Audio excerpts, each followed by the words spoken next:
paminaw na to kining issue sa SDA, may tungod na pod o may tungod gyapon sa tama ba tawagon og tao ang bata.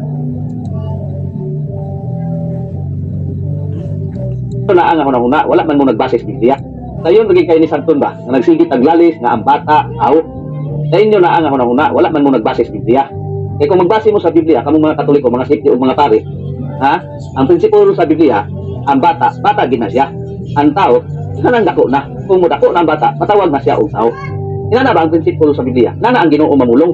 Kung atong ibase sa daan tugon dito sa Genesis, di ba? Wala man gibuhat si Adan og si Eva ngadto sa pagkabata, antod nga nila ko. Wala oy. Dako na sila naghihimo sa Ginoo. Amtong na. Oh, nanay sa labutan. Gitawag sila og tao. O nagiingon diha nga buhaton nato ang tao sama nato. Atong basahan ng Biblia aron makasabot mo. Kamong mga pare, ug mga safety, wala gid mo kasabot o dili mo maalamon sa Biblia. Nya, tabtan ninyo ni. Genesis kapitulo 2 versikulo 7 ang pulong sa Dios unya gibuhat sa Ginoong Dios ang tao gikan sa yuta.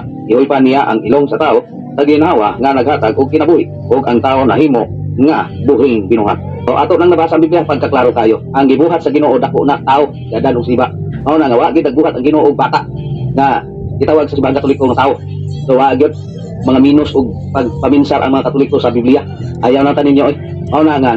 Okay, tubago na to mga kaigsunan, mga minus daw og paminsar ang Katoliko. Tanaw na to kung kinsa ang minus og paminsar.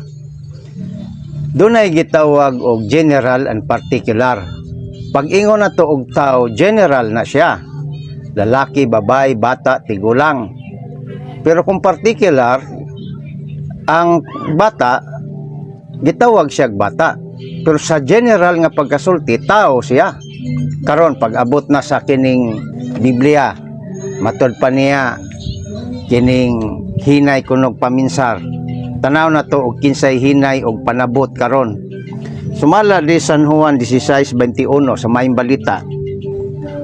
Atong basahon. Kung ang usa ka babae hapit na manganak, maguol siya kay miabot naman ang iyang takna sa pagantos. Apan inig kataw na sa bata, makalimot siya sa iyahang pagantos. Kay malipay man siya nga nataw ang usa ka bata. Kung sa gingon sa Biblia ni San Juan, mataw ang usa ka bata. So therefore ang bata tao. Pero alang sa mga SDA, particular ning atong amigo nga si Brad Alvin, ang bata dili tao. So asa ka nagpasabot na. Kay kumingon ka og particular, ang bata na siya. Pero mingon kag general, bisag bata na siya, tao gyapon na.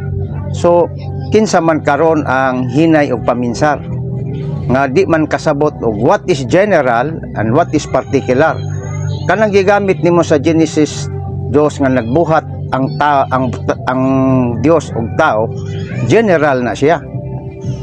Apan inig panganak nila ni Adan og ni Eva, ang tao nga ilang ipanganak dili hayop.